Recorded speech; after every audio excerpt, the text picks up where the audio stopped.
জানালা দিয়ে দেখা যাচ্ছে সাদা সাদা মেঘের ভেলা, আর আমরা চলেছি উড়ে উড়ে। বুঝতেই পারছো, এটা প্লেনের জানালা দিয়ে আকাশটাকে দেখাচ্ছি।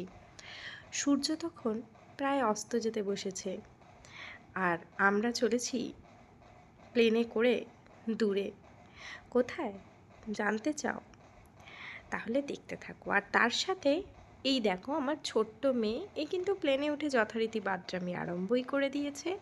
ওকে সামলানো যাচ্ছে না, বিভিন্নভাবে ওকে বসিয়ে রাখার চেষ্টা করা হচ্ছে। আর সেই সব চেষ্টার মধ্যে দিয়েই আমি তুলে নিয়েছি কিছু ফটো। এই হলো আমাদের ফটো, আমরা তিনজন যাচ্ছি, আর তার সাথে যাচ্ছে আমার বাবা, মা আর ভাই। যদিও ওদের সিটটা অন্য জায়গায় থাকায় আমি ফটো তো তোলা হয়নি। ভাই আমার পাশেই বসেছিল, তাই ওর ফটোটা আমি তুলতে পেরেছি।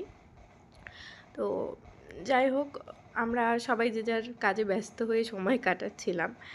আর আমার তো সময় কাটানোর অসুবিধা হচ্ছিল না, কারণ আমার মেয়ে প্রচণ্ড ডিস্টার্ব করছিল, প্রচণ্ড জ্বালাচ্ছিল।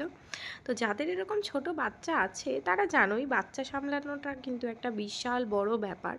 তখন আর অন্যদিকে নজর দেওয়া যায় না, সারাক্ষণ বাচ্চার দিকেই দৃষ্টি রাখতে হয়, চোখ রাখতে হয় যে এই কী করে ফেললো, কী করে ফেললো। তবে দেখো, ও কিন্তু বুঝতে পেরেছে যে আমরা ফটো তুলছি বা ভিডিও করছি, সেই জন্য পোজ দিতে আরম্ভ করে দিয়েছে, আর তার সাথে গান টানও গাইতে আরম্ভ করেছে। তো যাই হোক, এইভাবে ওকে ভোলাতে ভোলাতে আমরা চললাম। প্লেনে আমাদের কিছু খাবারও দিয়েছিল, সেগুলোও এনজয় করলাম। আর তার সাথেই দেখো আকাশের ছবি। এই সময়টা আমরা আকাশের অনেক উঁচুতে, আর সূর্য কিন্তু তখন অস্ত চলে গিয়েছে। এবার হচ্ছে আমরা যে হোটেলে ছিলাম, সেই হোটেলের এটা জলের বোতল দেখে বুঝতেই পারছো হোটেলটার নাম কি, আর ডিটেলসে বলার দরকার নেই।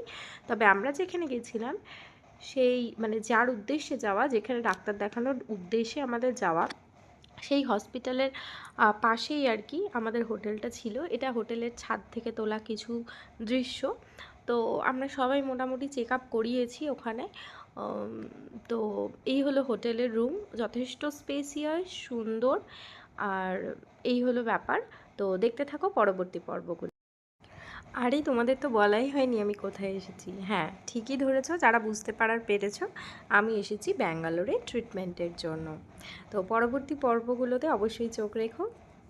ধন্যবাদ।